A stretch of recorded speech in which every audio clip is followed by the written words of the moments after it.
So I just want to start by saying thank you to everyone that tuned in to YouTube, everyone that tuned in to VR. Um, I think I might have a biased opinion here, but I think this might be one of the best shows ever. Yes. But no, seriously, I think that the whole community did a great job pulling together through submissions and through the jury. And it's been a crazy year. I know I don't have to really explain that to you all, but I really appreciate, Alicia really appreciates, Scott Gaff really appreciates that you all showed up and made this thing possible. Yeah. Over 130 some people. Over 130 some people, yeah, on YouTube, and we had, I think, 16 total people kind of filter through the VR. Let's see if I can set this to loop. So we're doing a Q&A with the winners. And if you're watching my stream, if I'm doing it right, oh boy, that's not right. I gotta click on your live thing to see what you're doing. Yeah. Oh, it crashed. Okay. Well, while I'm pulling that up, maybe we have Rob and Zach here from Hybrid Medical Animation, winners of Best Medical Animation this year for their piece, Targeted Cell Death. So our first question for everyone is going to be, what inspired this piece, or what inspired your approach to this piece? But because medical animation is something that I know very little about, I'm going to start with the question, what the heck? Because this stuff, it looks gorgeous. I love looking at it, but I don't know what I'm looking at, and I have no idea how you go about starting a project like this. Well, JJ just joined. He's Baconator. Do you want to talk about that, JJ? Oh man. So hi Emery. Hello. So how did we start that animation, or? I think there's probably quite a few people in the channel here that don't know much about how you work in medical animation. So. Okay. So I guess the easiest way to put it is it's very similar to all the other amazing ways that you can use 3D animation. Is just, for us, it's rooted in science and telling a science story. And there's so many details that we can get caught up in, and sometimes even do with the client. But our job is to try and take something and tell that science story, but what we really want to do is make it beautiful also. So that's kind of where tonight's animation, and I guess a few of the others, are so much fun, is that we're actually just trying to make it breathtakingly beautiful, or do something that people haven't seen before. Yeah, I cannot say I've ever seen a cell die before. Yeah, these all your pieces in the show are really incredible looking. Well, thank you. Yeah, I mean, Thank you. we took a lot of liberties, but we're also basing it all on a lot of it on just straight up science. So, yeah, it's a lot of fun. We have a question from the chat from Rachel Rowe. Was this shot part of a larger project, or is it a standalone piece? So this shot was essentially part of a larger piece. The only thing to mention there is we sort of took this shot from a larger MOA piece, mechanism of action piece, and said, a lot of the stuff that we really liked got trimmed out, and so we're like, well, let's keep this one and we'll do something that we really like later on. And then what we did was we went a little bit more crazy with it and treated it completely different with regards to materials and lighting and texture. Nice. We have another question in the chat from Aaron Dabelow. What is your approach for balancing procedural versus hand-done aspects of your work? Are there any interesting trade-offs or approaches? Rob or Zach? Oh man. Well, sometimes you just gotta hand key stuff. You just gotta get in there and grind through it. Some things, that's more where I fit in, is the hand keying stuff, and then other people like Zach, he gets into Houdini or his tool of choice, and he makes something more procedural, and it's just kind of balancing between the two. Like hero stuff, we try to do hand keyed because it's more directable, and then the other things we fill out the rest or make awesome otherwise. Personally, when I approach something, I try to kind of pick out the parts that would be the most tedious to do and try to make those procedural so that Rob doesn't have to do so much work. So did Rob have to hand key every smoke plume in this? So that's what I'm assuming. No, those were obviously those were all Houdini simulations, which was a lot of fun to do. So, every student in this chat is begging to know the answer to this question. What software do you use? We're kind of bouncing around a little bit. We've done Maya, we've done Moto. We're dabbling in some Blender stuff here and there. As far as compositing, it's like other things. Zach, new completely. Substance, ZBrush, Houdini. We use pretty much everything we can to get whatever job it is done in the best way. That's awesome.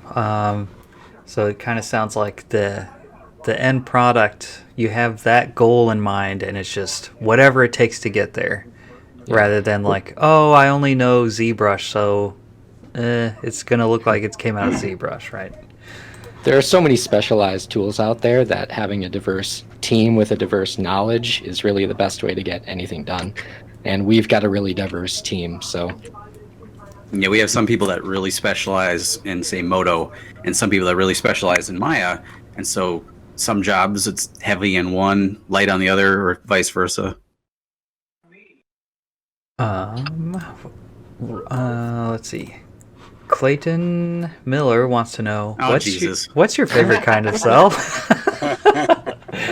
I'm guessing Clayton. You know Clayton. He works with us. Hi, Clayton. We work for him. Yeah. Favorite kind of cell. So you must know what his favorite kind of cell is. Or else. His favorite cell is. Okay, serious question. Rachel Rowe wants to know, what's your approach for texturing? I mean, personally, me and JJ really try to look for inspiration from a lot of interesting places. And we put together some pretty detailed reference boards for the overall look that we're aiming for. And for this one, we looked a lot at deep sea creatures, like the fish way down there. They have super translucent skin and just really interesting surface detail. So we put together a lot of boards to represent that and reflect that. And as I was building out these materials, I tried to keep it in that sort of realm. But every project has a different source of inspiration, of course. Okay, now we're just talking about Clayton's beard. It's a glorious beard. I believe it. I don't even have to see it. I'll believe it. Well, I mean, the audience needs to know. Clayton, are you still rocking a beard? Of course he is. Post your beard, Clayton. Yeah. There you go. Let's see. Is there anything that any of you wanted to mention about this piece in particular, or medical animation as a whole? Gosh, I mean, I guess I would say that it's a blast, and if people are interested, um, I mean, they can reach out to us if they have any interest in that. I mean, it's a lot of challenges in it. Sometimes I feel like maybe people think it might be there's an intimidation factor to it, and actually, it has challenges, and people can have a blast working on this stuff. There is a lot more character animation, so to speak, than you think. Yeah, it's interesting. When I went to college and all that, I didn't seek out to do medical animation, but I kind of fell into it and fell in love with it because we get to put so much character into stuff that doesn't necessarily have character. You know, like I don't know that an antibody will squash and stretch when bound with a receptor, but sometimes I add a little bit for visual interest, and it's fun to do. So that's why I like it, is bringing a little bit of life to something that might normally be a little more static. And also just that we can really take a look at how we can make anything like this cellular stuff. You know, it looks so different when it's under a microscope, but when we put it in a 3D animation, we can make it look like pretty much whatever we want. Mm-hmm. With a lot of leeway in making something that's unique and interesting. Yeah, that's very well said. So given that this is science, I imagine that there's a lot of detail that you need to really pay attention to that you don't necessarily have to do in commercial or other kinds of animation. Is that true? Yeah, for sure. Definitely. And actually, a lot of the time, the focus is on what not to show. You kind of have to decide sometimes. What are the aspects that are important, and it'll change a lot from client to client on what's important to them. Just showing the inside of a vessel, it's actually just full of stuff. But the client maybe has an interest in certain kind of proteins that are attached to the cell versus other client might be more focused on what the red blood cells are doing. So each project generally has a pretty unique challenge, but that's part of the job that makes it so much fun too. That's cool.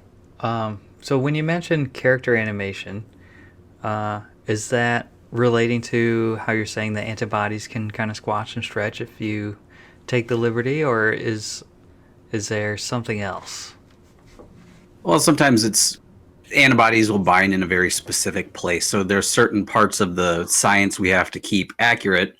But then other times there might be a little liberty where we can throw in a little swoopiness or squashy or how it might not actually act in real life. But we still have to balance that with keeping things accurate. So I see Danny was asking, how do you balance accuracy with creative desires? It's like whatever is accurate needs to happen first, and then anything else after that is kind of nice flavor and icing on a delicious cake.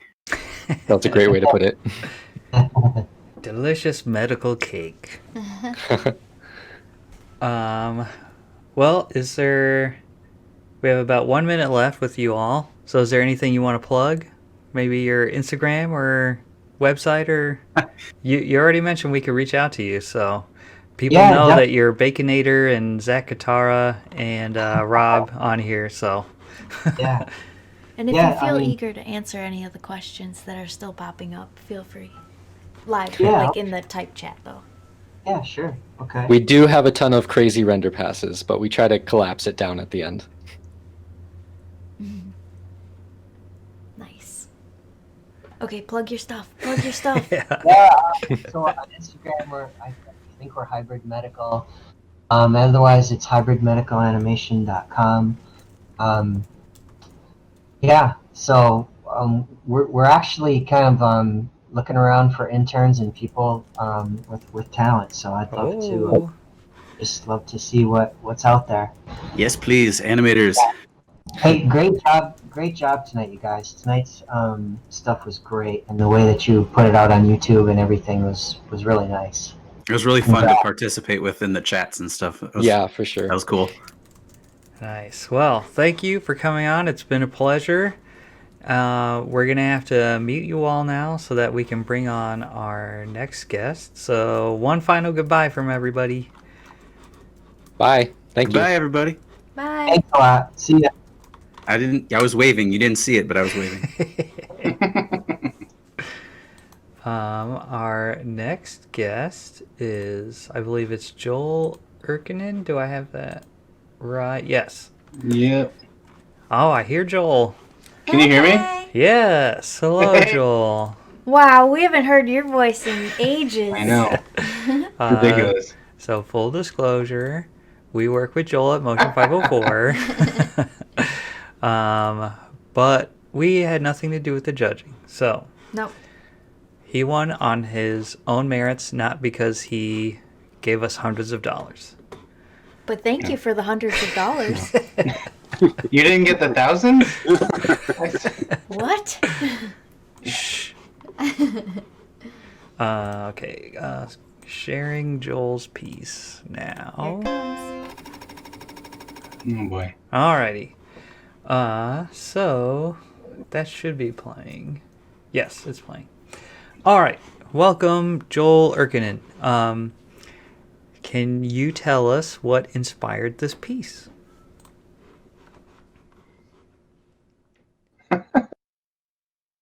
Yes, I can.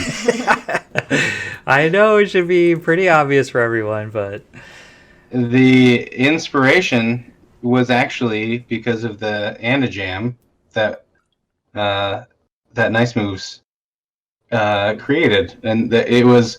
I mean, obviously, it's related to COVID, but yeah, it was the background that it was what you guys set up and what Mike and Ching Tao made. That was my inspiration. Besides my son, obviously. so that's your actual son on the recording, right? It is. Yep, it is. He had a lot of fun saying "Dad," and I heard it before we recorded it. I had heard it numerous times, but yeah, it was. This is real life. It's real life. So the inspiration is you opened your eyes and you wrote down what you saw. Yeah. Yep. And honestly, like most of the time when I was making this, half the time my son was moving my mouse in my hand and I was getting frustrated. So, yeah. He's daddy's little helper. Yep. Dad. Yep. Him saying that phrase, it was completely. He still does that to me. He still will come up to me and move my arm and say "Dad" 1,000 times until I say, "Okay, I can take a break." But yeah. So we have a question in the chat from Jason Slinger. Where do you get the time? I actually don't stop working. Now that I'm at home, I wake up super early and then I start making things from the moment I wake up. That's what I do. Love it, Joel. That's how it's an outlet. What voice was that? I think that was That was Jason. Jason. Sorry. Oh, Yeah. yeah, because this piece looks really, really awesome. Like the lighting, the rendering, and yeah, that painterly kind of texture that you have on there. It definitely looks like you put some love into this thing. I did a little bit of experimenting with the. I even forget what the program is. Alicia, what's the program that you're messing with? Were you? Oh yeah. Starts with an E. EV-Synth. Yeah, EV-Synth. Yeah, I put a lot of stuff through EV-Synth just to try to make sure that there was a little bit more painterly stuff kind of going on. Oh, cool. Yeah, the whole thing was put through EV-Synth before it was. Creates a really like dream world. Yeah, it's like a dreamy, virusy world. Alicia, can you post a link in the chat to EV-Synth? Yeah, that's I really was going to ask powerful that. thing to do. It's great. It's awesome. And it's free. So Danny Rabashkin asks, did you think that you would go this far outside of the given background, or did it just kind of evolve as you went? Yeah, good question. Yeah, I think it evolved. I mean, like my initial thought was, it's both. Let's say when I first saw the Anagem kind of idea, I thought of this right away, and then I thought of the outside world right away too. And then, but Anagem it had to be really short for the piece. So yes, this inspired it. It was both of them. Like I thought of it kind of all in the same vein. I wanted to go outside and then go back in Nice. right away. So yeah. Yeah, for people that haven't watched the Anajam yet, most of the pieces take place inside that initial living room, but Joel went above and beyond and outside, and he showed an entire world. So yeah, that was a really nice change of pace from the other ones, I think. Question from Rachel Rowe: are you sad that Twerky didn't win? No. No. No. Sounds like Rachel might be a little sad. Oh, it's fine. The Twerky has no feelings. The Twerky is fine. That's all. Twerky only lives to dance. Twerky does not need awards. That's true. Was there anything about your approach to this that I haven't asked about that you think is interesting to share? I think what I loved about working on this, besides the fact that it was my son, is I love doing sound design, and it was really fun for me to kind of think about that within this in the short, like doing squishy sounds and all that stuff, and the kind of B-movie kind of sci-fi music when you cut out. I love that kind of thing, and creating an environment with sound was super fun for me. So yeah, I dug doing that, especially when it squishes on top of his head at the end. I love squishy sounds, and that did a lot for me. But yeah. I'm just gonna say this again for everybody that's listening. If you have a question, please post it in the live text channel under special topics. So you mentioned sound design. I think that's something that a lot of people tend to overlook. And you mentioned how much fun you had. Did you record all of those yourself, or did you have these sounds in mind before you started, or kind of what's your approach there? Well, I had done I've done a handful of squishy sound animations before, so I bought a bunch of stuff on either Pond 5 or whatever. I bought a bunch of squishy sounds. Pumpkin squish, like pumpkin guts, like there's a whole bunch of squishy sounds. Balloons, I think I put some balloon sounds in there too. It's thinking as a Foley artist is kind of fun to do, and then I just bought a bunch of different sounds for $2 a pop and put them in there. I love thinking about that. Think about a world in that kind of sense as a Foley artist. It's super fun. But yeah, you're right. It adds a ton. Setting a stage and setting an environment with sound, it like doubles your world. It makes the world seem that much more real. For sure. Yeah, it's crazy, and it's fun. It makes it more inspiring to work in. Once you start adding those sounds, you're like, oh, I can animate this in a different way, and then add this sound. Thinking of both in the same at the same time is inspiring. So as an independent animator, who you go from the concept to the modeling, the whatever rigging, rendering, sound design, even. How important is that to you as like an artist? The sound design? Just having control over everything from like start to finish. Oh, it's fantastic. I think that's kind of what makes a successful short film in my estimation is the thinking about sound and motion and visual all at the same time. That's what does it for me. I mean, that's what makes it. That's what makes me tick. So that inspires me, and I think that it makes for a little bit more of a successful film. I mean, people can judge how they want, but like that it makes it more fun for me, for sure.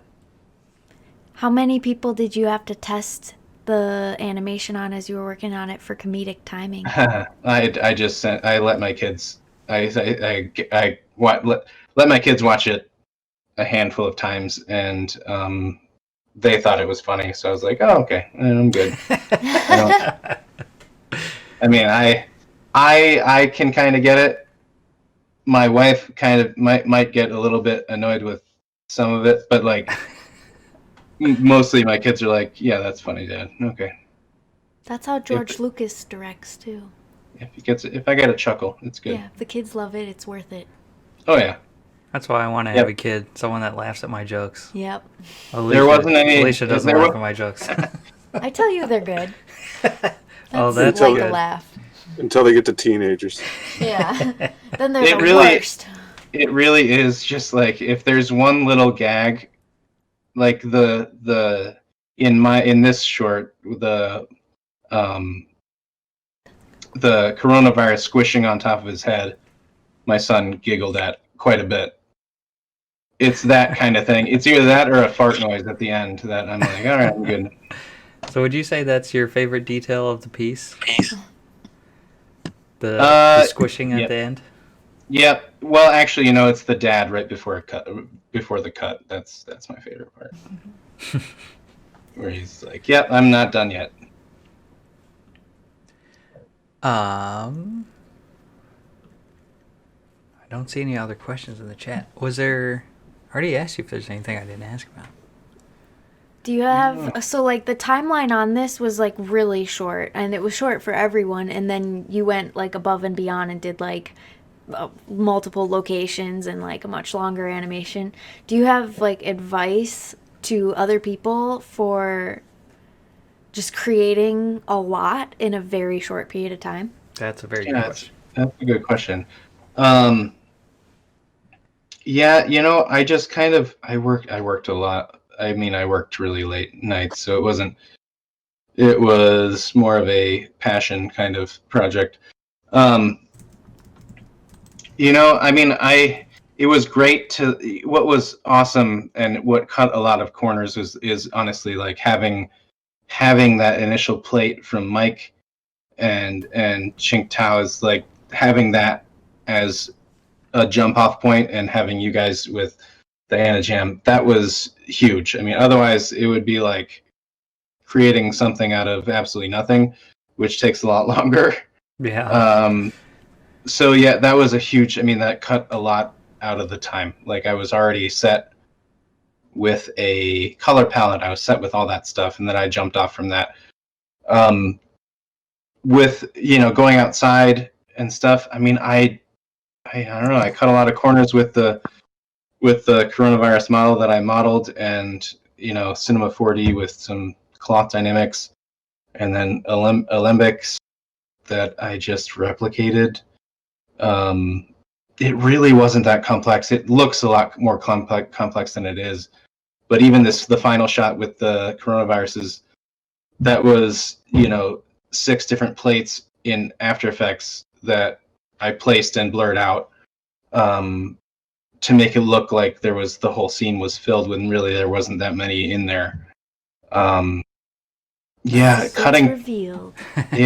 corners when you can. I mean, we all know that about animation. It's fake it until you make it look great. Fake it until you make your kids laugh. Yep, exactly. Yep. So we have about 30 seconds. Do you have anything you want to plug? I don't know. Nice moves. I don't need any plugs for my stuff. It's You got a TikTok? I know you got a TikTok. We know the TikTok. Yeah.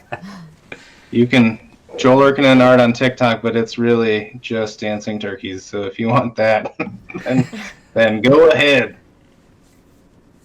Yes. Follow Joel on TikTok. Instagram, TikTok. Yep. It will brighten your day. And every Hopefully. day from here on out. All right. We're going to have to say goodbye, Joel. Thank you. Yeah, much love, guys. Thank you. Yep. And next up, we have Aaron Dabelow from Make. Is Aaron on the line? Hello. Hello, there he is. I made it first try. So as I'm setting up your... So tell us what you do at Make. I'm Aaron Dabelow. I'm a technical director at Make. I do a little bit of everything. Been there for a while, and worked on these projects with the rest of the team. Yeah. Sweet. Been there a while, worked on them, and yeah. I don't know. Yeah. I've known Aaron for a long time.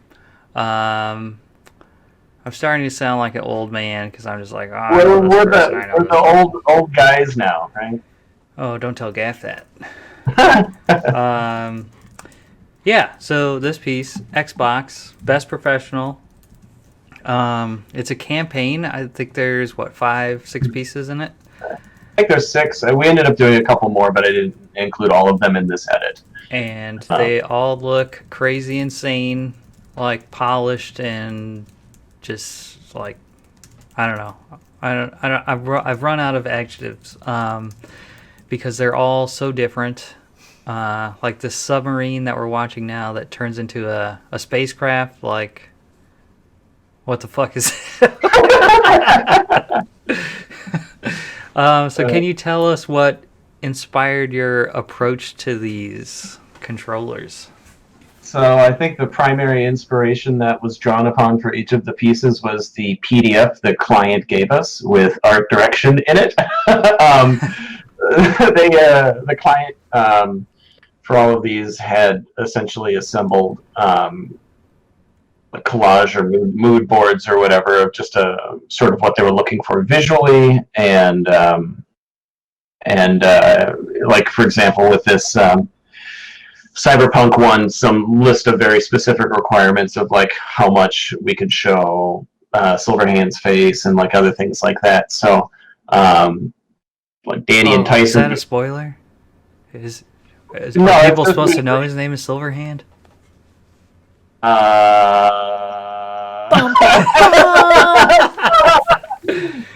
To see Keanu Reeves' face. Well, 4 more days and the game comes out, so... Yeah. But yeah, between like Danny and Tyson would kind of work out the motion and get like an animatic kind of locked in, and then the rest of us would kind of take over, and we have a lot of people worked on this, so people would be working on getting assets prepped or building the sets or environments and stuff.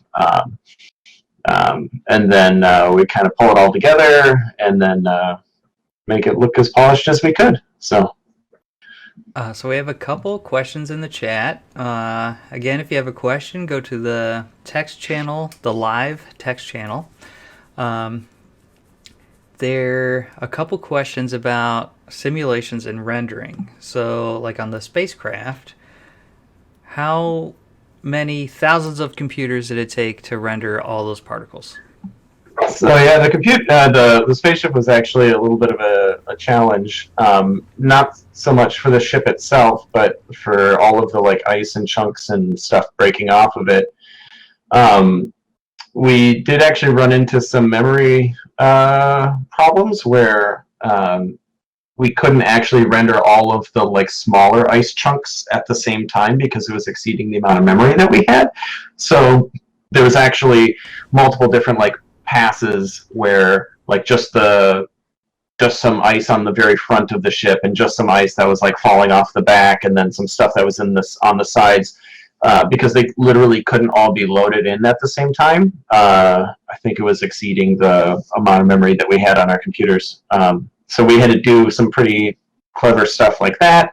And then there's a lot of atmospheric layers and stuff like that that were all rendered on separate passes. There was a lot of different passes for that one, and it really only came together in comp, which was, that one was perhaps, the spaceship one was one of the more challenging ones, because that also happened when COVID was, when everything was all shut down and locked down. So people were all making assets remotely, and then we'd kick it off to render overnight, and I was putting the comp together. So I would actually, because it's one shot, and the shot is the whole length of the spot, and it's 20 seconds or something. So I'd actually wake up at like, I had my alarm set for like 3 o'clock in the morning, so I'd wake up and start copying files locally, and I did that every day for like 2 weeks. So it was like, it was just to kind of get the comp through. And then like it was still, even with that, I was always like a half a day or a day behind on the frames. So that was a unique challenge with that one. But Wow. everybody did a lot of hard work and really got it done. So We got a holy ding from the chat. Next question is, how do you handle the big crowd? the big crowd actually. So this cyberpunk spot happened right after the spaceship one. So we kind of got ahead of the memory issues from the front on this one. So the entire scene, everything all loaded in, was no greater than 20 gigs of memory, which was a pretty good accomplishment, I thought. For the crowd, what we did is went on to like Turbo Squid and various other things and got just random cyber crowd people and just kind of kit bashed them together and then put some mocap on them. And then we baked all of their, so like there were like mocap people that we had bought and downloaded, and like computer people stuff that we had got, and just kind of kit bashed it all together. So we had all of these different assets and textures from different locations, and we ended up using some baking tools, kind of how you would for a video game. We baked all of the textures down to one channel, and each character is only a 1K texture. Just kept it really small, and then we V-Ray meshed that out, so it was just a looping cache that each of them were, maybe 120 or 200 frames or something like that.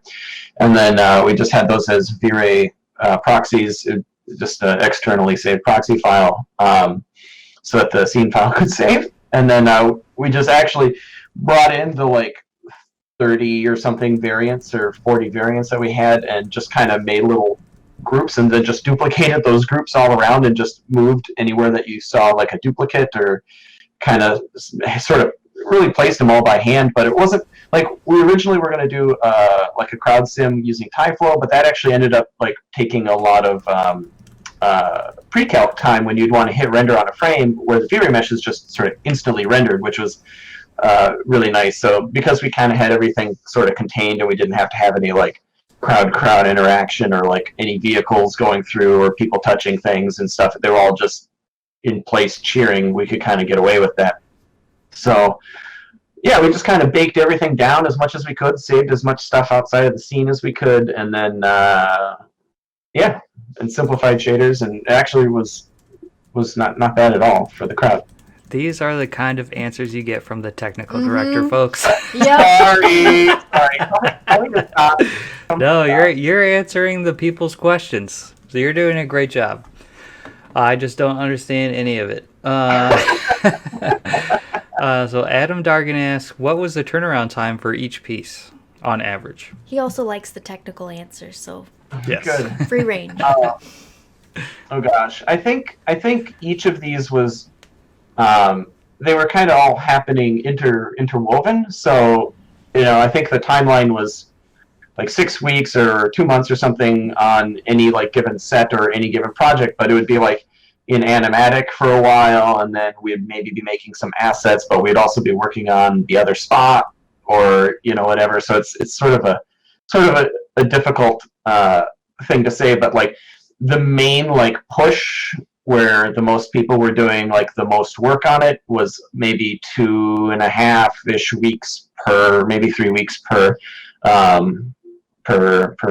spot for the bigger ones. For the ones that were a little smaller, like the one with like the leaves or whatever, that was like Cody did the environment and Tyson just did the sim, and then it was done much quicker than the one with like the full cyberpunk city or something. So nice. Chris Denny asks, how do you manage assets and their versions for complex scenes, like something like Shotgun or something like that? I just pay attention to stuff, and we have Rake, which is kind of like a Slack channel, so we just kind of handle it that way. And then as far as like some semblance of version control, I had written an asset publishing tool, versioning tool that we used a little bit, but mostly our way for keeping stuff straightforward is like strict adherence to or scene organization and layout and pipeline. There's a lot of naming conventions, a lot of layer conventions, a lot of stuff like that makes stuff like this possible. And a lot of the guys I've been working with for years and years, and so we're very well oiled on stuff like that. So good communication. Yeah. Like we ended up having stuff where people would literally be working on completely different aspects of the scene, and just at the end of the day, you can just merge their entire scene into the main scene and hit render, and it'll go off, because everybody's been staying where they should be, using the layouts and everything the correct way. So yeah, that's awesome. Prashan asks, how do you handle transitions from micro to macro worlds? Like the camera never seems to change, but the scale of everything changes. So what's the deal? So we end up just having different scenes and just smudge it in comp together. If that's what if I'm understanding, like when we do like crash zooms in and out or something. For example, when you're going from way out of the controller to way into this crowd in the cyberpunk one, sure, and there's never like a jarring camera moment. It's pretty impressive. So that is actually that one was a little bit of a challenge. We had two different essentially scene scales. But we had the camera animated in one of them, right? So the where we fly around the cyberpunk guy, that was all animated in that alignment and perspective and scale. And the camera was actually 3 different cameras. One for going in, one for like working around, and one for pulling back out, because otherwise we'd end up in like gimbal lock and fight other problems like that. And we baked a camera, a 4th camera that was constrained to each of them over time, and it keyed its influence, but from the first one to the second one to the third one, and that let it blend between different like spaces, different coordinate systems. And then that baked camera for the like larger macro world or whatever, both of the cameras were parented to an object that was named the same, and then that object was offset and scaled so that we could work in the other scene without being at like tremendous scale, and you could line everything up and do your work and update the camera and merge it in. And because its parent was the same in both scenes, you could just have it accept the relative offset, and you could work in different scenes that lined up exactly perfectly with each other with like multiple cameras, just with some planning ahead of time. Made that possible. It could have been a mess. So we have about a minute left, and we have 2 quick questions. Okay. Where did these play? I think they were both social and television, although Danny might know. But I believe, yeah, they were broadcast because I had to do like slates and stuff. So yeah, they both broadcast and social. And from Mackenzie Burke. Oh, that question was from Mr. Gaff. This question is from Mackenzie Burke. Did you get any assets from Xbox? Did We they did. give you the controller? They gave us the controller, but we heroed it up and had to shade it for each flavor variant. And then for the Cyberpunk, they gave us some buildings and they gave us the character model of the hero character. However, they didn't give us the textures. So we like joke him like took some like concept art that they had sent us and like painted the concept art onto the Wow. whole model. But it's Joe, so you can just pull stuff off like that, and you can't tell. So Awesome. Well, thank you for your time. Is there anything you want to plug? Just we do stuff. We're Makevisual.com. There we go. That's perfect. We have some links in the chat. Instagram.com/makegallery. Make Visual on Facebook and Twitter, and Make Gallery on Vimeo. And that's just their website. And makevisual.com is their website. Yeah. That's and perfect. I want to say, yeah, Emery designed the website. Oh, yeah. Full disclosure, I used to work at Make.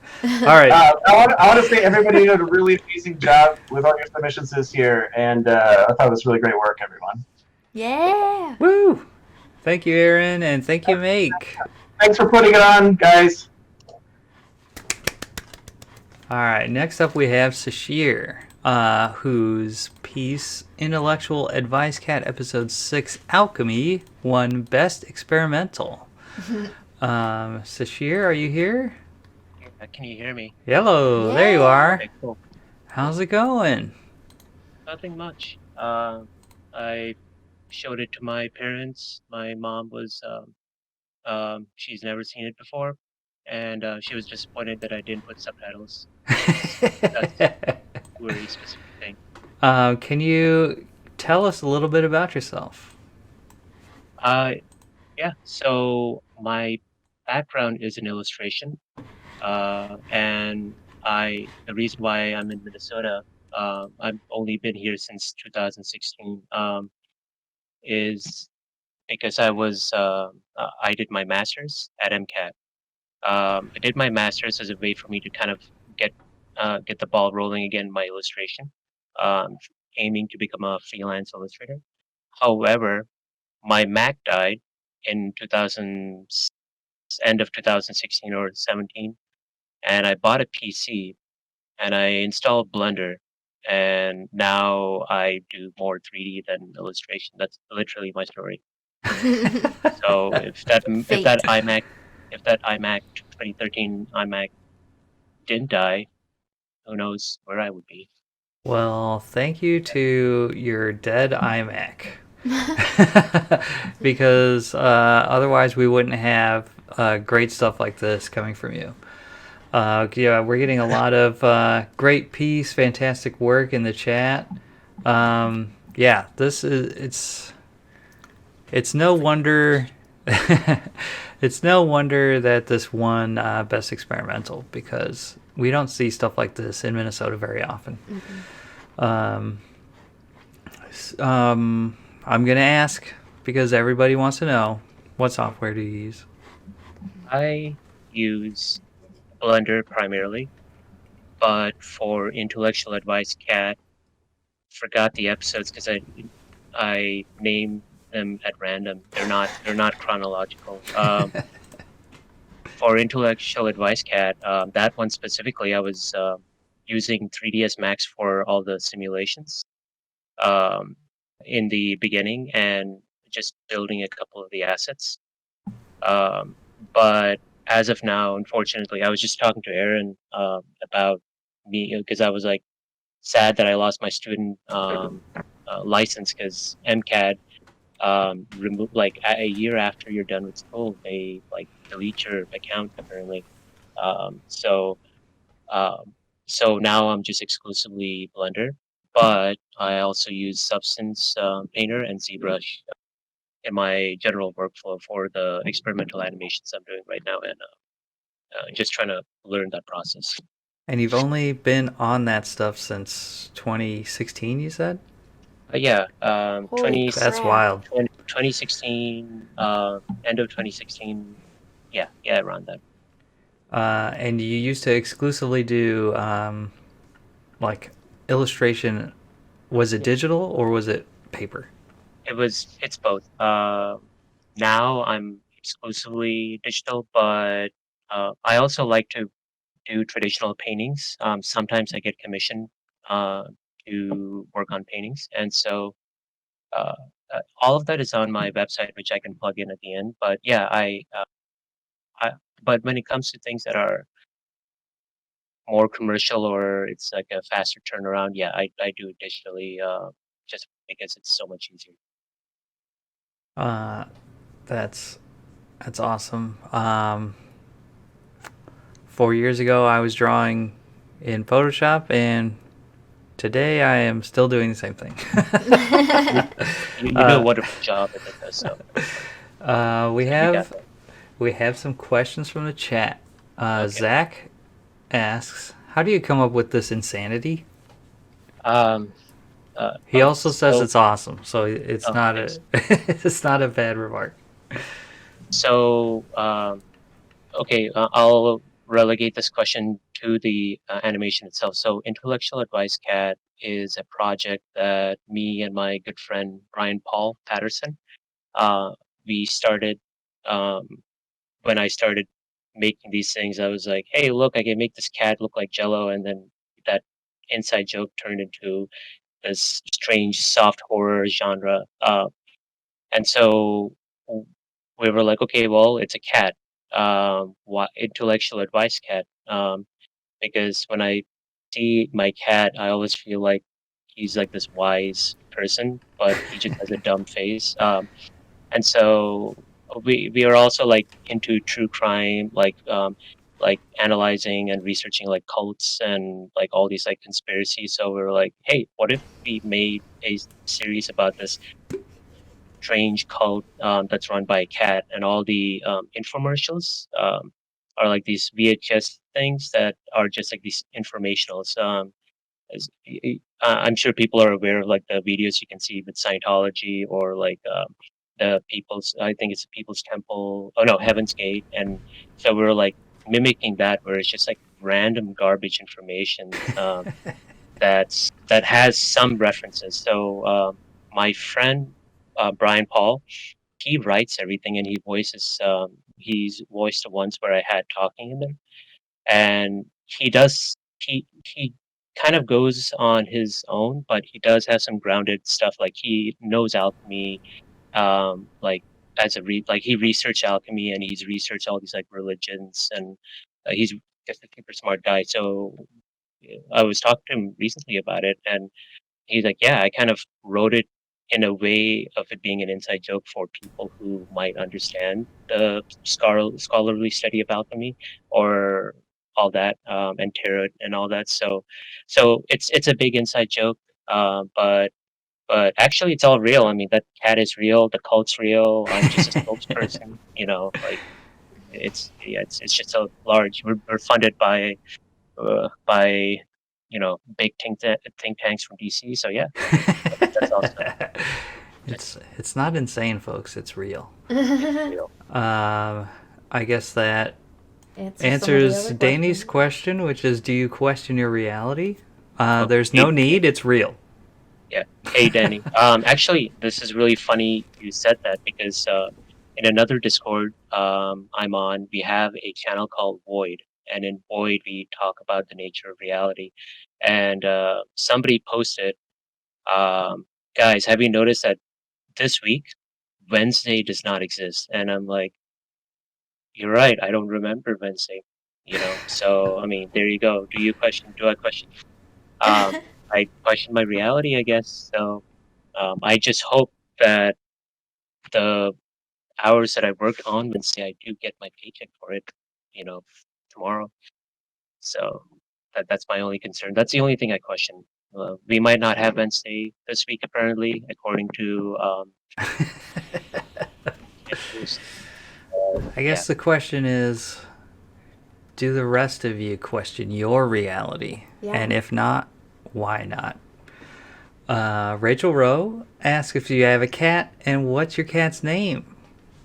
My cat is Alfei, and he is he is my avatar on Discord. So, but yeah, it's like you're most likely going to see videos of him a lot if you follow me on social media, only Instagram. So Yes, Alfei is a very adorable cat. I can attest. I've seen it on social. Aaron Dabelow asks, what influence do you draw upon for your work? so it's different for everything. Obviously, that's the general like thinking about it though. When we create a piece like this and I'm collaborating with my friend, he writes everything out. And before I would have a haphazard process, but now it's a process of I have to write everything down, or I have to like sketch everything out and then start building it based on that. And then as for like the creative, like the process and influence, if I'm like for that one, I was definitely looking at cooking shows, and then we were looking at tarot cards, and then like all these like alchemical kind of stuff to make it work. But it's really random. I don't really look at artists as much.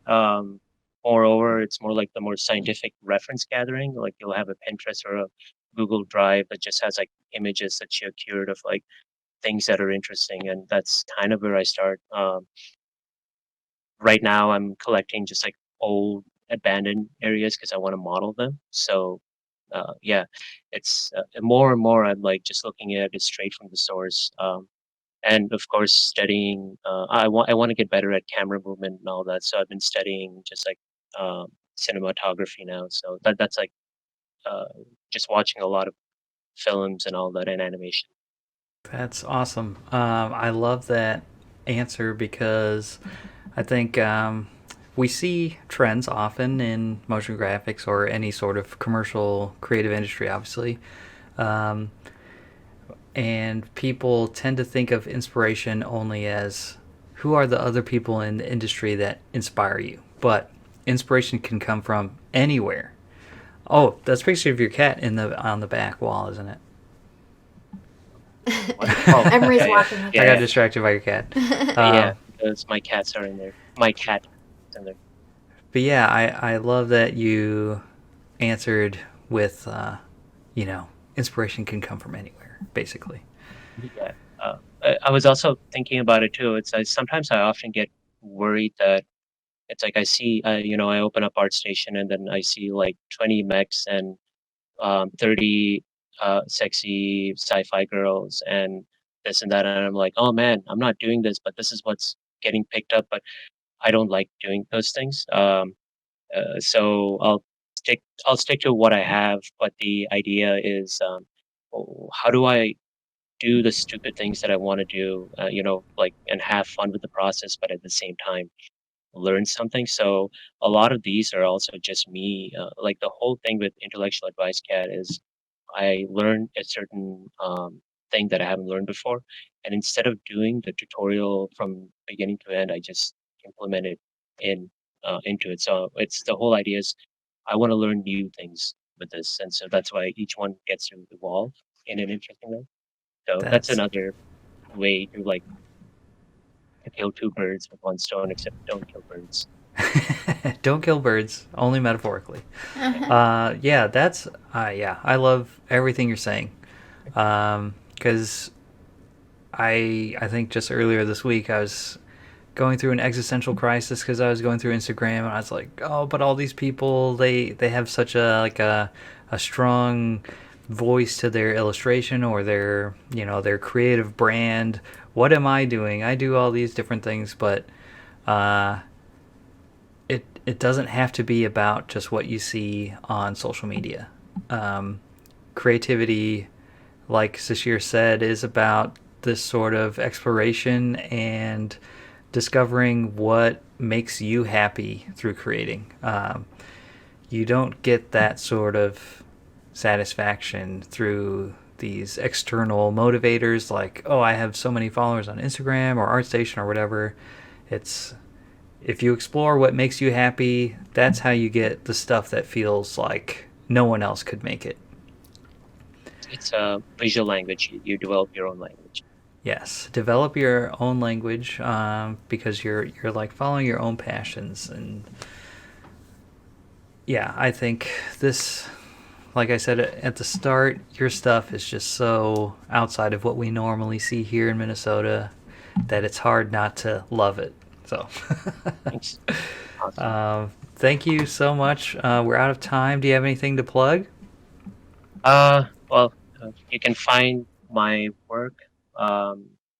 Somebody was asking where you can see the rest of it. It's just YouTube and it's my name. So I can just link that on there.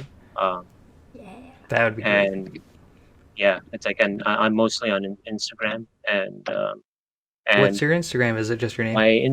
my Instagram is Cadmium Coffee. And also on Discord, one of the things I'm doing is for people who need assets. I'm learning to get better at UV and modeling, so I am releasing free assets on my Sketchfab, and I'll just post a link on there, like maybe once or twice a week whenever I make something. So yeah, so you guys can use it for whatever you want. Like, no need for attribution or all that. I'm just trying to get better at my craft. So yeah, so look out for that. That's amazing. I already posted a couple things, so yeah. I So, love yeah, people that give back. Yeah, it's fun. I want to like see how it's used. That would be really cool. Yeah, so if you could share your links in chat, that would be amazing. Yeah, I'll do that shortly after I finish. Sweet. Well, thank you, Sishir. Thank you. And we're gonna have to say goodbye to Sishir. Bye. Bye. Hi. See ya. Next up, we have Mackenzie Burke. Hi. Is Mackenzie Burke on the line? Hello, yes, can you hear me? Hello, we can hear you, yes. I'm pulling up your piece right now, but in the meantime, can you give a little intro as to who you are? I'm Mackenzie Burke. I just graduated back in May, so that was my senior film, that Engines that got up.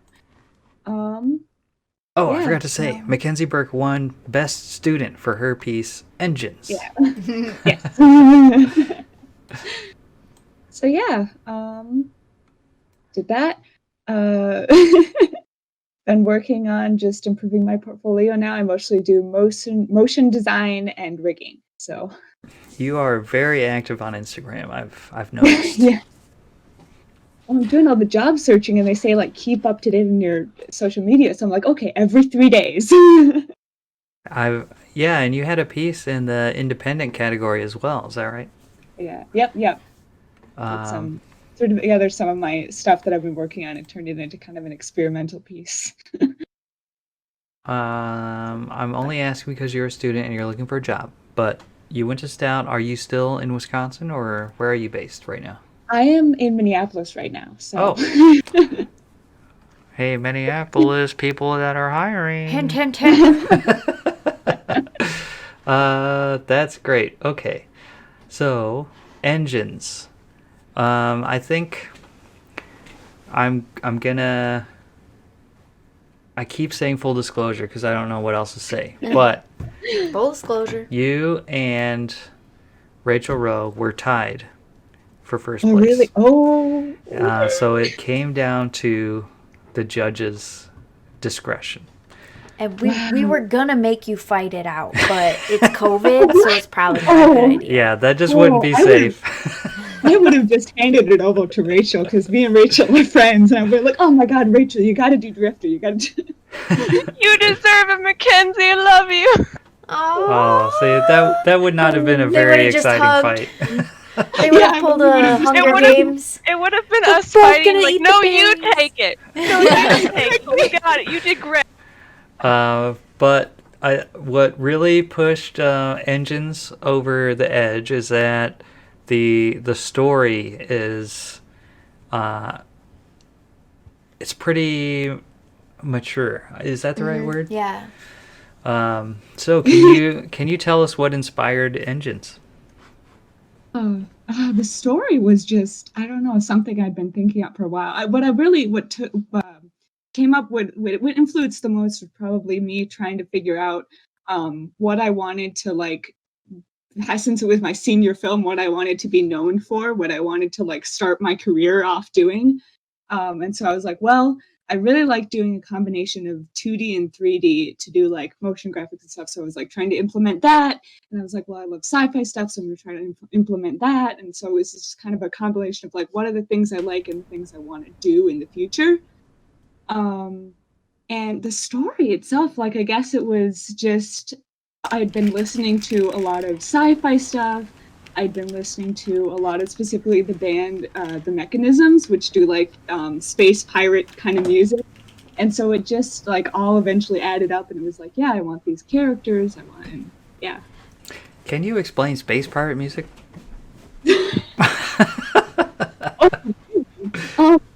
Think sea shanties, but in space. Like yo ho, blow the star down? A little bit, yeah. Okay. It's really hard to describe. We have a question from Shannon Gilly in the chat. He asks, you worked with Mike Hegel on this? Can you say a little bit about how you collaborated? Yeah, he was the professor for my senior show class, and so he definitely provided a lot of guidance for it. He did a lot of my, like, everyone in the class kind of provided different critique, but he did a lot of, like, the main critique, just because I don't know, I guess he's the professor. Everyone else kind of could give critiques if they want to, and he had to always have something to say. So yeah, that was really nice. He provided a lot of good feedback, and I think helped shape it a lot because the first semester was just kind of coming up with the form, and so I think he definitely influenced and pushed me to kind of combine that 2D and 3D, since that way I was like, maybe I'll do this, and he was like, yeah, definitely do that. I think one thing that really struck me about this piece is that your shots just look very cinematic. How the camera moves, revealing things, how you always have this, like, really layered scene, stuff in the foreground, background, middle ground. It feels like a mature cinematographer shooting this. Can you kind of describe how you went about framing all your scenes?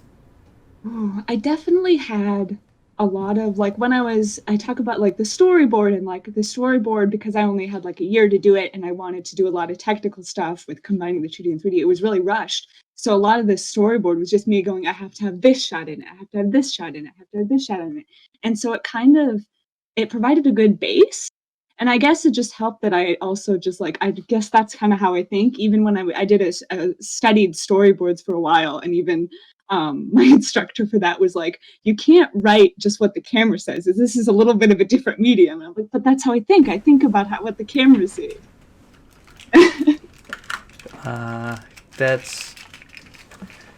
So I'm a Tarantino fan, and he talks about how he writes his scripts. He writes the camera movements extremely detailed, because he at the beginning of his career, he felt like, I have to sell it in the room, I have to sell it on the page. Yeah. So if I want to direct this thing, people have to know that I know what it's going to look like. So that's I think that's really cool. Michael Hilliger asks that you describe how you came about your rendering and lighting techniques. He says he remembers something about layering the scenes in After Effects. Yeah, there was a lot of layering. So let me think if I can even remember, because I feel like it was beginning of quarantine. It was so long ago. It was centuries ago. But, like, I had so obviously a lot of the 2D stuff. So there was a lot of the backgrounds and some of the individual elements had either 2D elements or they were all 2D. And so I rendered out the one shot with 3D, and then I would layer all this stuff either in the foreground or background, depending on where it was. And then mess with, I did a lot of color correction and stuff to make it all seem similar in After Effects. And then for the 3D shots, I did this thing where I had to get the kind of 2D effect in the 3D elements I wanted, I had to render out just a plain color version and then a pass with just the shadows. And then I would add that as an overlay or a darkening layer or something on top of that. And so it all come together in After Effects. And I'm glad it turned out nice. Yeah, it did. Nick Herlovsky asks, how did you design your technology in the film? I definitely took a lot of inspiration. Obviously, I just had whole Pinterest boards of steampunk stuff and just sci-fi stuff in general. Specifically the ship was inspired by a lot of the work by Ian Mackey. He does a lot of stuff with kind of the steampunk ship designs. But then the other thing I wanted was steampunk has a very it tends to have a very darker tone and kind of a monochromatic style, and I wanted it to be a little bit more colorful. And so I was messing around with I have this ship, but let's just add a bunch of color to it and see what happens. That's now that you pointed out, I'm really staring at this thing oh yeah, that is a nice use of color. Chris Denny asks, now that you've graduated, what's your ideal job? Character rigging, animation? What software do you use? Hello from a fellow Stout grad. Stout grad. Let's see. I like doing I really like doing title sequences. So I think my ideal would just be doing title sequences for any kind of short films or television show or whatever. But I'm also just I don't know, I just love creating, so whatever works. I really enjoy just a ton of the stuff, and I love watching and learning new things. I think that's why I liked both motion design and character rigging, because if you do I just like doing a lot of different things at once, and then just for specifically for the title sequence stuff, it involves a lot of different aspects. Even though it's just one singular piece that kind of tends to come at the end or the beginning of a bigger piece, it involves a lot of different aspects of the animation kind of industry. Sure, yeah. True. That's the thing about animation, just period, is that you have to know a lot of different things in order to do it by yourself. I forgot what I was going to ask. Oh, Chris Denny's, the second part of his question is, what software do you use?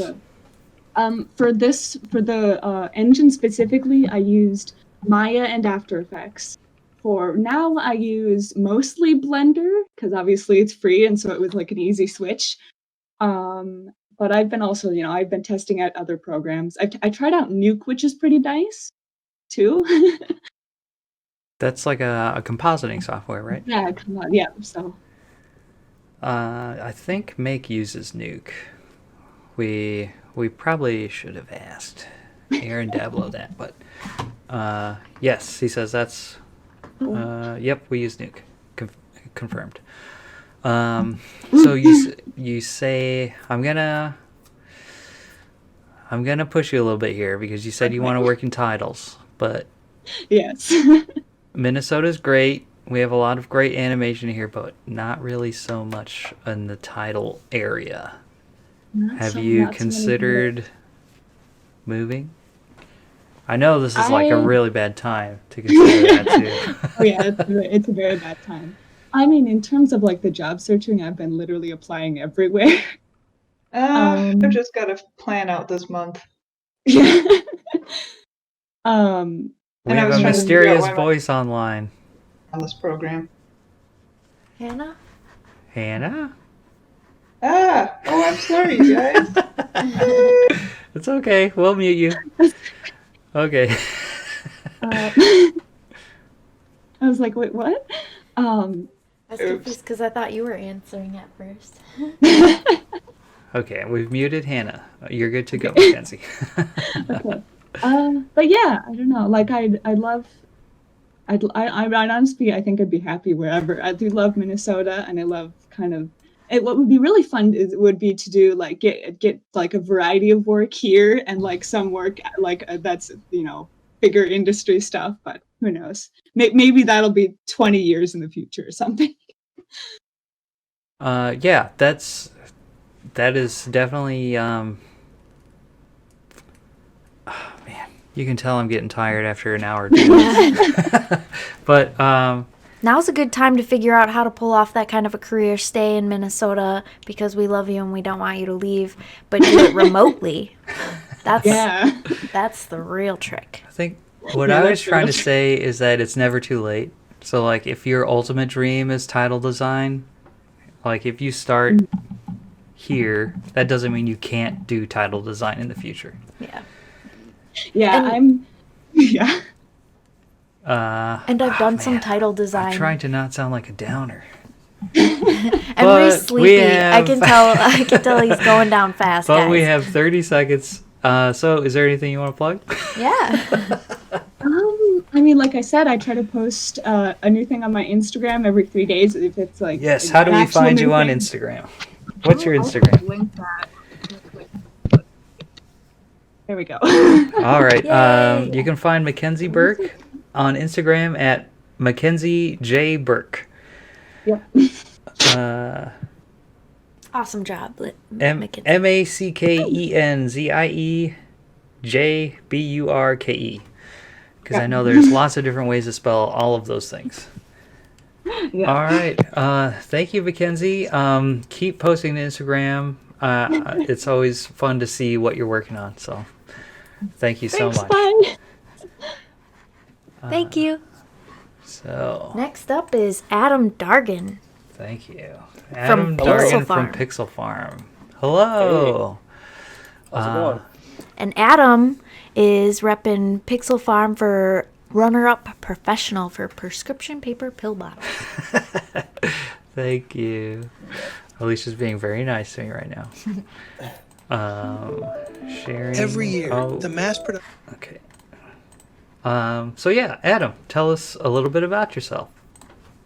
Yeah, I'm a 3D generalist.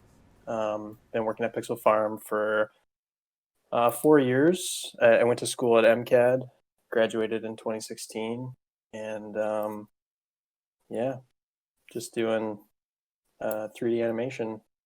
Oh, I hate that you're so young. No, he doesn't.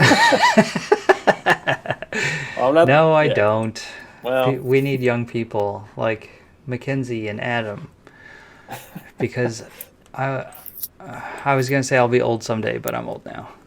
But yes, I'm not that old. I mean, that young. This piece, the jury really responded to it, not only because it looks great, but because it has a great message. Sustainability. Yes. Climate change is super important to us and everyone. And this is kind of one of those dream projects. Yeah. Good with a capital G, as Andy would say. Can you tell us a little bit about how this project got started? Yeah, it was a really fun one to work on because there was no agency involved, sort of just direct to client, which has its pros. Just one less person in the middle, and we got to lead a lot of the creative on this. So that's awesome. It was just it was really cool to just throw out ideas, and they had a script and some sort of rough storyboards, but we really got to play around with it and design the whole look of everything. And we thought that it just sort of made sense to, like, we have this paper pill bottle, like that's the hero product. So it just sort of made sense to make our entire world out of paper and just have everything live in that world. So that was a fun thing to bring to life and a fun challenge to deal with. Yeah, I think one thing that really stands out to me about this piece is that nothing is ever flat.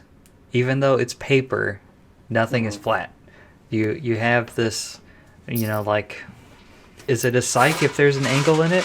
I don't think so. Or maybe it is. I don't know. But like when you go from one product to the next, you're actually going around the corner of something. Like, I love those little details.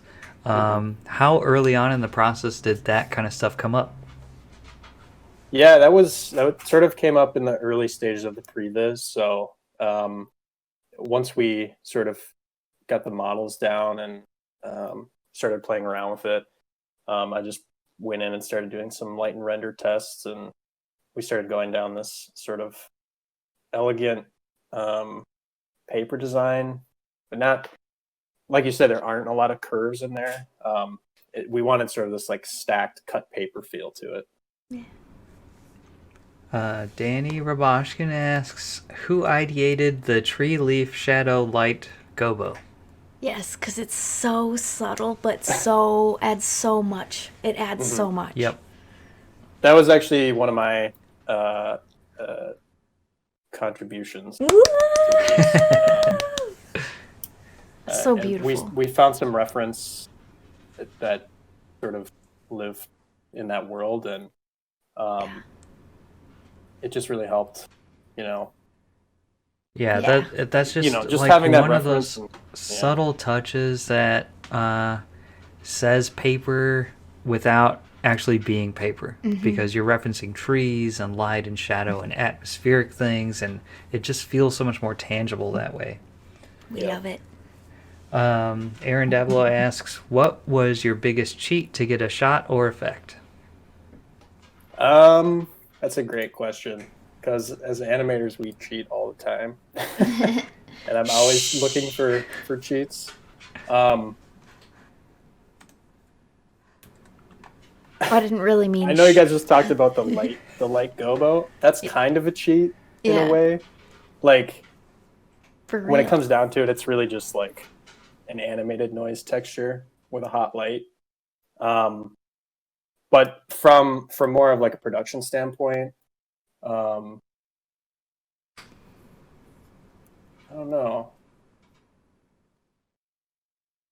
Well, we can think about it and come back to it later. Yeah. Yeah, I think the thing that everyone needs to know is that it's not really cheating. There's not really any such thing as cheating in animation. Because it's not. to like do everything quote unquote for real, animation would not exist if we had to do that. Yeah. Yeah. Is there like a section of the video that was like your favorite to work on? Yeah, I think to me my favorite part is the section where the sort of cardboard die cut pops out and folds into the actual product, and then the camera pulls back into the laptop.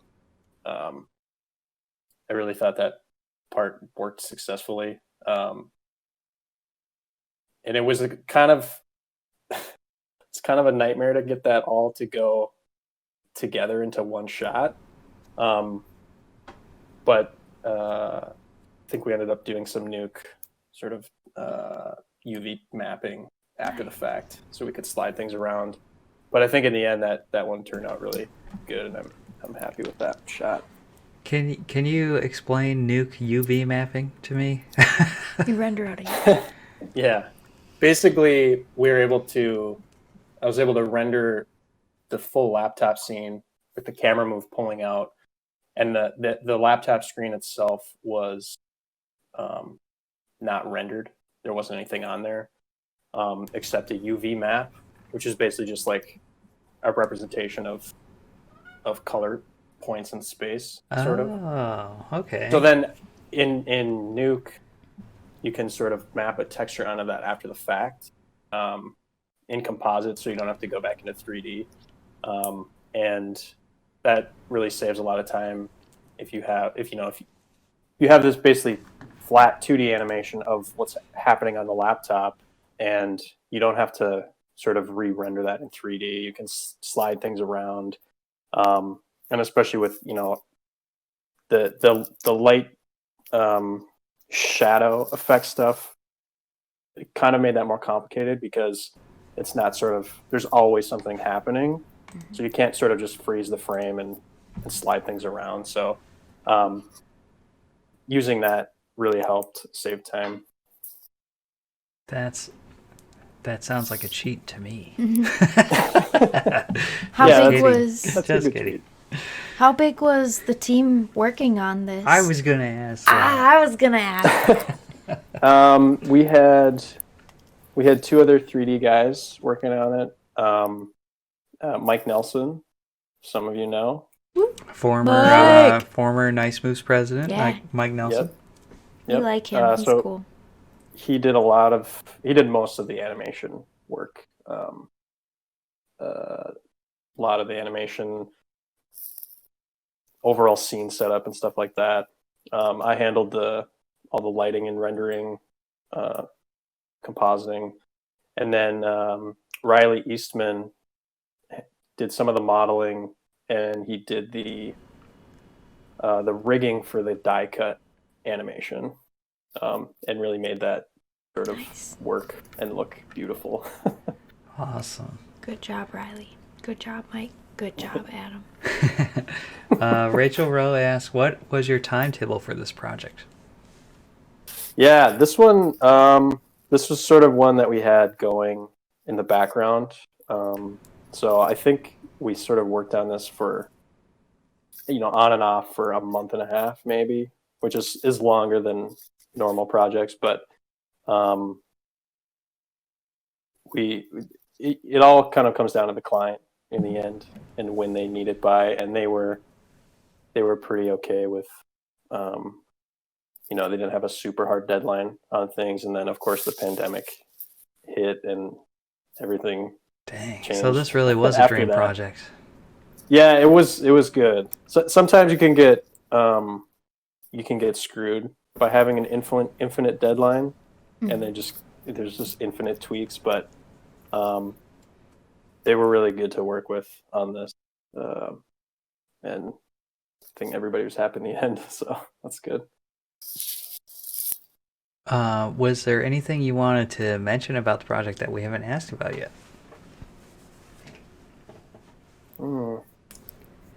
Any unique challenges? Can't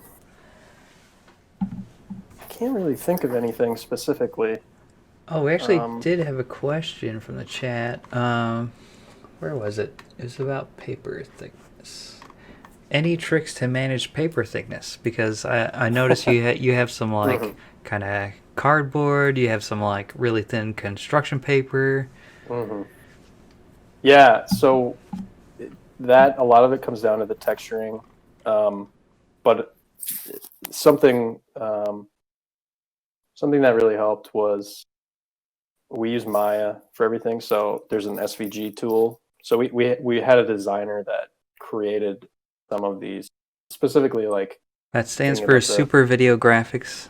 I'm just kidding. No. Oh.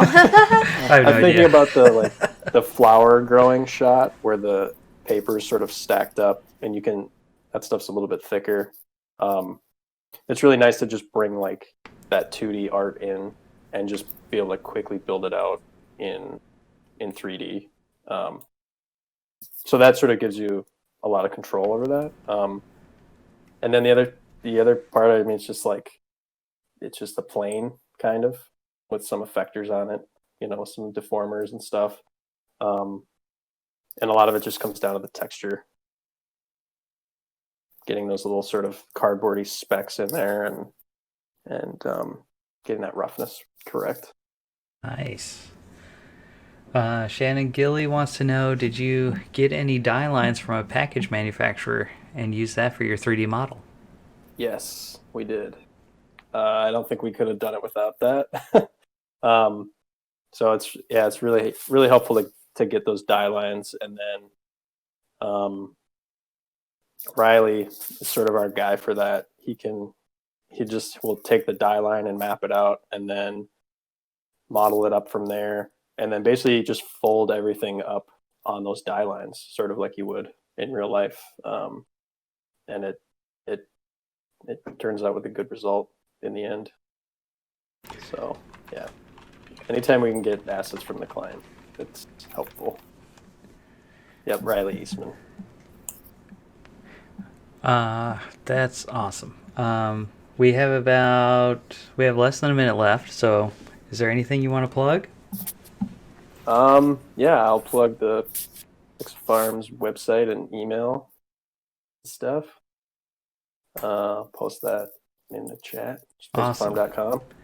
Pixelfarm.com, and on Instagram, Pixelfarm. Yep. And yes, we did use Redshift, and Redshift is amazing.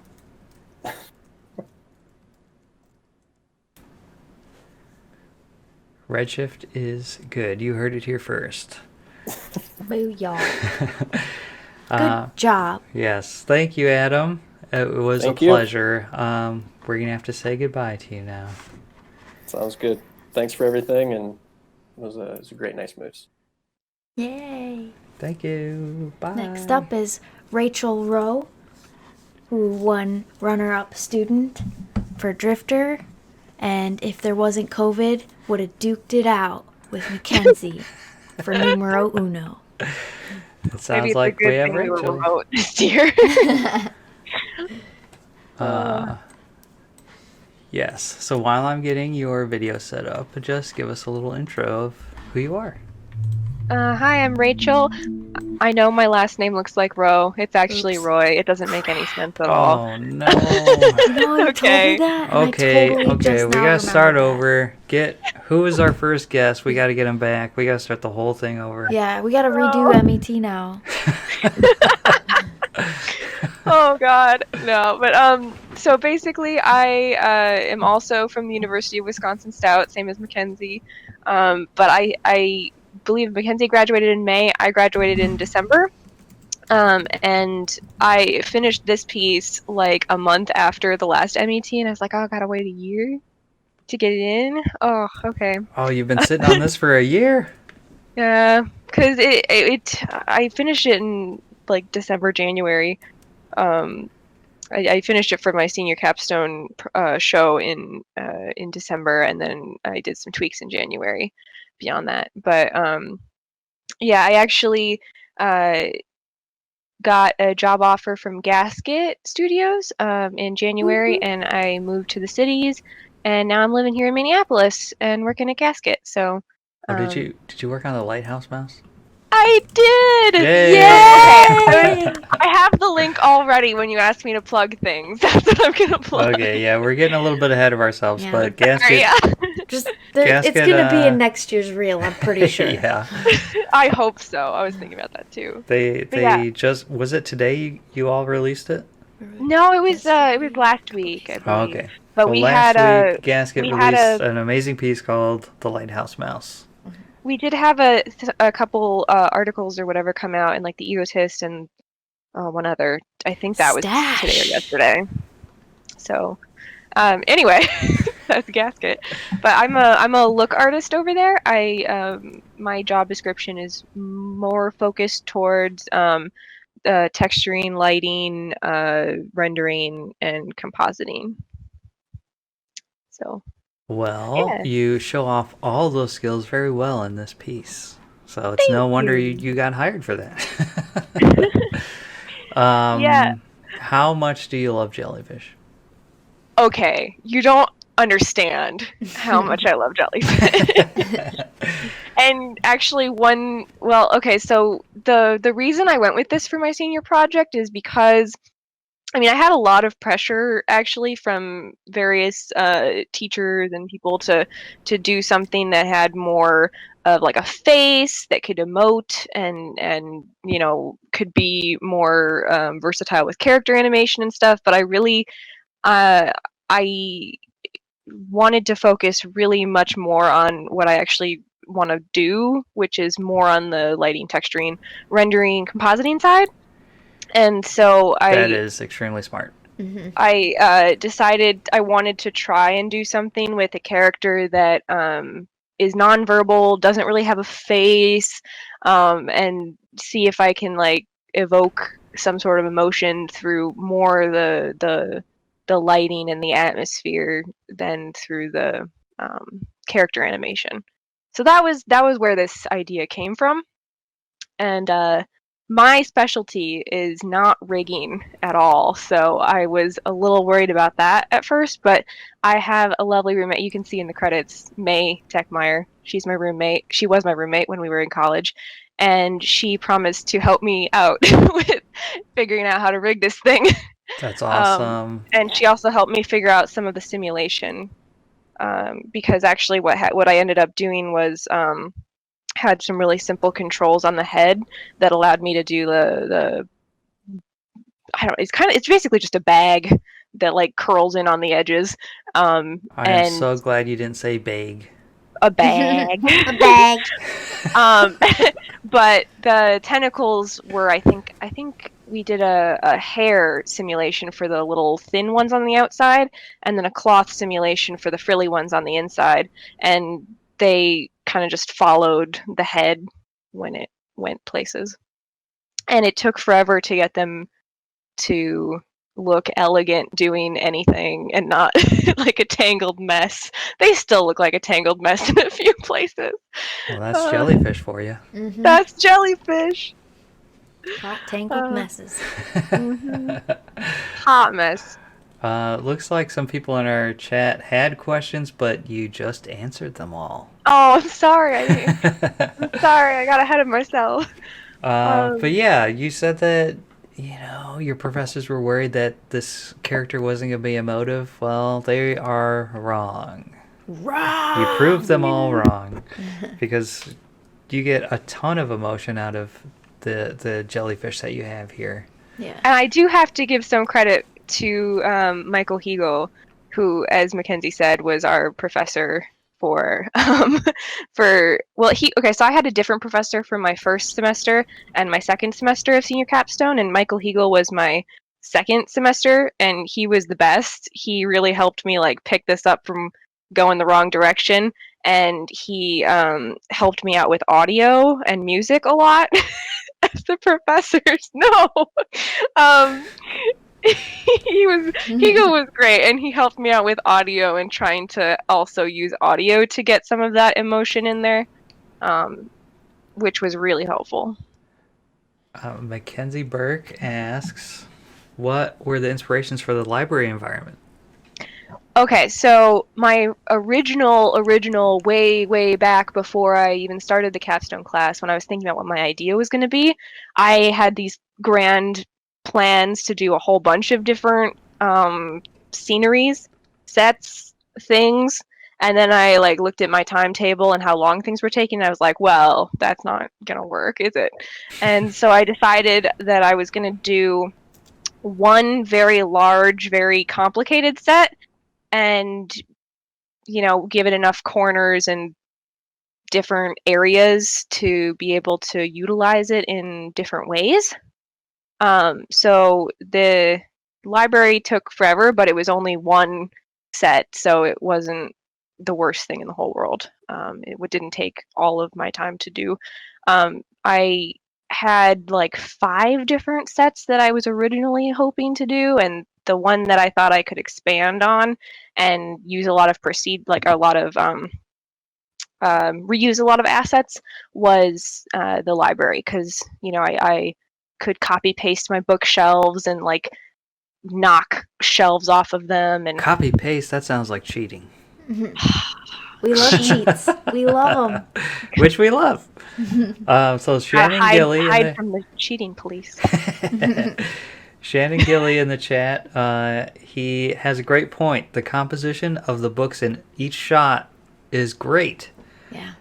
So did you put your camera first, or did you have a set and you found your shots afterward, or how did that work? I put the camera first. So I play blasted a lot of one thing that Michael Hegel really helped me with was composing shots and things like that. So we did a lot of me play blasting what I wanted my shots to be when there were no books in the scene. And then I put the shelves in first, and then I put the jellyfish rig in, did the simulation without the jellyfish model, just the rig, because then it wasn't bogged down and it didn't take forever to simulate. And I showed him that, and that was how we went back and forth tweaking my shots. And once we had a pretty good idea of yes, these are the angles we want, these are the sections of the library that we want to get really close to, that was when I went in, and there's books everywhere, even the places where the camera isn't, but the only places that have the really nice compositions of books where I really paid attention to how they were all laying are the ones where the camera is close to it. Nice. So, that's awesome. Spend the most time where you're going to get the most bang for your buck. So Chris Denny has a question, and I also had a question, and I think they're related. His question, Chris's question is, were the light rays actual volumes? And my question was, you are a lighter, you love lighting, so can you just kind of describe the kind of lighting that you were going for in this piece? 2-for-1 deal. Yeah. Yeah, so I was super duper extra lucky enough to have an internship at Gasket Studios the summer before I finished my degree. So I started my capstone project in the spring, and then the summer was my internship at Gasket. And then I learned so much from Tiffany Greiner, who is the main look artist at Gasket, and she will always be the most amazing mentor ever. I love her. And she was so happy to just, take all my questions and answer all of them and help me figure out what the heck I was doing with lighting and compositing and stuff. And then I went back to school for the winter, the fall, and finished my capstone, and I got to use a lot of that knowledge. So the way that I was doing it before Gasket and the way that I was doing things after Gasket changed drastically. Like before Gasket, I was actually just using volumes in the scene to do my those light rays, the god rays through the windows. And then after Gasket, I realized that was stupid. And so I broke out render layers for it. So I had one render layer, that was the color, the background color, and then I had another render layer on top of that where I put all flat black materials on everything, and had my really bright white light with my volumes, and I just basically made a matte for a Luma matte for After Effects with that, so that I could. Alicia is aggressively nodding her head. Yeah, that's how I also did the glow effects. Is I just used my jellyfish. I have my jellyfish broken out into its own render layer. Used that as an alpha matte, and blur and screen, and put a bunch of glowy layers on it, and that was how I did a lot of my lighting effects. Actually, is because I wanted to be able to.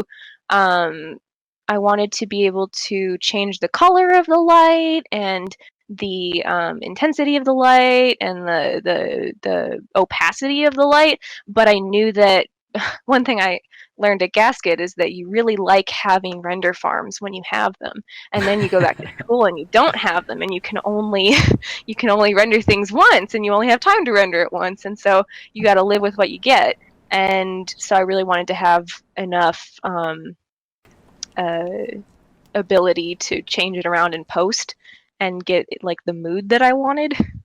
So that's how I approached a lot of both the jellyfish glow, and there's also in a lot of these shots there's a pass that's again the flat black materials on everything, and then a light where the jellyfish was that is a cylinder or a sphere light, and I did all this in Arnold, so that's interesting because at Gasket they use V-Ray, so that was trying to translate between those two a lot. But and again, it's just a white on black matte and then I would use solids in After Effects and Luma matte that on to change the color of the light, and I could change the opacity and the quality as much as I wanted.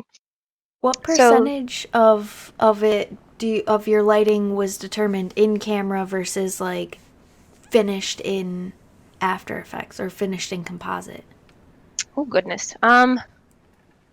Well, so all of the background lighting that's not like a atmospheric god ray was in camera, but I'll admit I did do a lot of post like tweaking of levels and color correction and stuff, because I could only render it once, so there wasn't a whole lot of ability to look at it and say, oh, I don't like that, and then go back and tweak it. So honestly, there was a lot more done in post than I would do if I had more time to render and ability to like do a render farm. I'd say probably maybe 60-40 or even 50-50 maybe with this one. Nice. It was a lot done in post. It's clever. See, the people that say cheating, what they really should say is, what smart things did you do? Yeah, clever. Oh, well, that puts us at time. Okay. So, there are a couple questions we didn't get to, but they will have to remain mysteries. Or you could type out the answers if you wanted to. So, is there anything you wanted to plug? Yeah, real quick, I did use AOVs and I did use AI Standard Surface. Booyah! Yeah. She just answered them. So I'm gonna put my links in the chat, but I mean, if you ever want to look at more of my work, I have a website. It's rachelroy.com. There's that one. And then if you want to look at Gasket's website, like I do stuff there because I work there. So you can look at that, gasket.tv. I also have an Instagram, which doesn't have animation on it for the most part, but it does have the occasional digital painting of my D&D characters. So feel free to look at those. Ooh, and D&D. then I'm also going to link the lighthousemouse.com. So that's Rachel Rohe, RACHELROHE.com. Yeah. Weirdest. And the Instagram is RAEROHE, Ray Roy, and the lighthousemouse.com for Gasket's latest piece. Yeah. Awesome. Thanks for holding the MET, guys. It was great. Thank you so much, Rachel. Thanks for making amazing, beautiful things. Yes. We MET wouldn't be as good if everyone wasn't making great work. Yeah. Yeah. I was pleasantly surprised by how nice it was from home. Yeah. Yeah. Good job, everybody. Okay, we're gonna have to say goodbye to Rachel. Oh. All right. So that's the end of our schedule. Yeah. But the thing is, there actually is one more winner. And that's Alicia and I for the door. But I didn't put that in the schedule because I figured after this much time, y'all would be tired of hearing us talk by now. So I need to hear from the chat if you want us to keep going or not. It's an election year. You want to hear about the door? Do we want to hear more of my babbling? I'm stretching so I can look at the chat. Henry, what was your creative process behind ideating? Whoa, we have an interviewer on the line. Oh. Henry and Alicia, can you tell me This is your Dabelow host. Hello. Can you tell me a little bit about your creative process and what led you to this piece?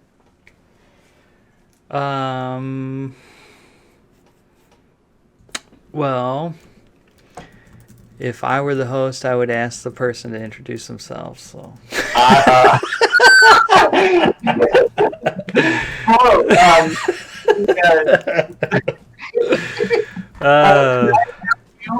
and can I have both of you introduce yourselves and tell us a little bit about where you work, what you do, and a little bit about your piece, please. I'm Emery, and this is Alicia. Hi. Together we are Foreign Fauna. We work at Motion 504 for our day job, but we use Foreign Fauna for just like our side projects that are for fun. And we try to release like one thing a year usually. Mm-hmm. And this year, with 2020 being so That's crazy, man. crazy, man. This piece is based around the idea of being able to adapt. And the idea initially came from a conversation Alicia and I had about what does it mean to defund the police. And neither of us actually had any idea what that meant. And We had we had very different ideas, and at one point Alicia was like asking me like, why do you think this is a good idea, or do you believe in this? And I just said I didn't even know that was an option. Like, the idea had never crossed my mind that you could not give all the money to the police. So this piece is all about approaching a problem from one point of view and then seeing, oh, that's an option? I can do something else? So that's why we have this very wise quote from Martha Stewart. The more you adapt, the more interesting you are. Because she really had to adapt, man. For like a couple of years, I'm sure. Can you tell us or everyone who may not know, what the Foreign Fauna brand or identity is or is for, and if any distinction between it and your day job or your studio work helps you focus your creativity, or if it opens up different avenues for producing animation? Yeah, so our three pillars of Foreign Fauna are humor, empathy, and surprise. We didn't create Foreign Fauna with those pillars. We kind of stumbled upon them of like, oh, the kind of work that we really respond to just happens to fit all of these three things every time. And so now we have that philosophy whenever we take on an independent project of like, is this gonna make people feel good? Is this gonna make people understand how other people feel? And is this gonna just make people consider things in a different way? Yeah. So like with Desker Size or Beach Bods or this, it's all about changing your perspective on a problem. We started out as a for-profit company, and our own personal incomes came from said company. So we used to do a lot more client work, and that was also, those were our standards for what client work we said yes to. And since it mostly just affected us because it was just the two of us, we held to those standards pretty tightly. Like, we were like, if it doesn't meet it, we're gonna say no. And that worked out really well. And then we got offered a wonderful spot at Motion 504, and we were like, well, what should we do with Foreign Fauna? And that's when we were already like making a bunch of our own short films. And so then we decided to just take all of the surplus that we had left over that was no longer necessary for our own salaries and start investing it in other people and their short films, as long as they also met the criteria. So Michael Van Swearingen made Turnout and released that sometime at the beginning of this year. He's currently re-editing it. He is currently re-editing it. And then Natalia Paryakin, She's gonna kill me. I'm bad at names, guys. I'm really bad at them, especially Rachel the last Roy. ones. Rachel Roy. But anyways, Natalia is awesome, and she's also working on a short film. And yeah, we're probably gonna have a lot more in the future too. Oh, Danny Raboshkin in chat says Poteryakin. Poteryakin. But she says it so fast, and every time I think I'm saying it, and she's like, "No, that's not it." So then I'm just like, I just am gonna mumble it. Poteryakin. All right, so Flora and Fauna has a very distinct and recognizable style. Could you guys speak a little bit maybe towards the development and refinement of that style, and any like structure that provides or restrictions you feel like that might put on you? Well, I do most of the illustration stuff, so it does kind of end up looking like my stuff, which is not ideal because we want Flora and Fauna to have empathy and surprise and all these things and be able to appeal to lots of people. And you can't always do that if your thing looks the same every time. So with this piece, it was really important for me that I don't do what we have called the inner world, which is the stuff inside the door. So Alicia made all these like really awesome looking things, and I basically just closed my eyes and said, do whatever you need to do to make something that looks really fun and like something that I would never make. And I think she succeeded. But yeah, we are married and working as a couple professionally and independently has a ton of challenges. Yeah. It is not easy. I was going to say it's not always easy, but honestly, it's never easy. Yeah. We're like cute and adorable 75 to 95% of the time. When the mic is on. Especially when the mic is on. And then we're not always cute and adorable 5 to 15% of the time. Yeah, it's or 25. The thing is, like, we often have similar opinions. Yeah, we have similar taste, and we have similar goals in mind of like, oh, we want the end piece to evoke this certain thing, but our approaches are completely different. They're just so wildly different that it can create a lot of tension when we actually work together and give each other feedback a lot. So that's also why this piece is kind of important for us as a duo, because we both had to adapt to just being like, okay, you do your part, I trust you 100%, and now you do your part, you trust me 100%. And I think that's why it's called work, because if it was not work, everyone would be pulling off work that looks this great. I think you guys have really, nailed it on producing a bunch of really high quality stuff.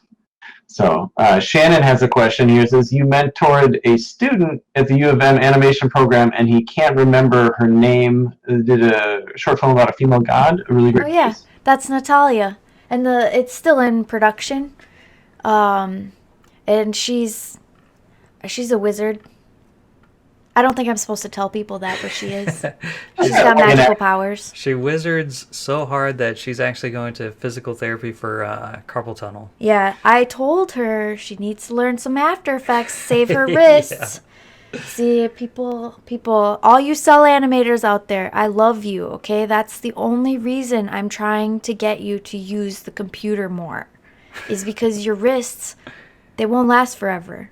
Yeah, I actually never had a problem until the past few months in quarantine. My wrist has started to not feel great. But yeah. Yeah. All right. I think we have about a minute and a half here left until 10:40. Do you guys want to share any links to either Flora and Fauna, your personal accounts, or to Motion 504? Yes, we our website is foreign-fauna.com, which we will... you'll see less and less of our stuff, hopefully, on there as we produce more of other people's work. We're also part of a really, really cool group. It's like a community of artists, professional and otherwise, called Nice Moves. I don't know if you've heard of it, but it's really cool. And you can, like, if you join the Discord and the Facebook, you can meet tons of awesome artists. It's probably been one of the most fun, and, like, it's a lot of work, but we love it, and we love all the people that we've moved. Yep. Or, I mean... that we've met. Yes, Nice Moves. It's not a fitness organization. It's not a dance company. It's not a dance company. Yeah. Well, on behalf of everybody that enjoyed the stream today and everyone still here in the chat, I want to say thanks, guys, for putting on a really great show and making this happen in a really trying time and making everything just great. Thanks, Scott Gaff. He's a wizard, too. Scott Gaff is a wizard. Yeah, thank you, everybody.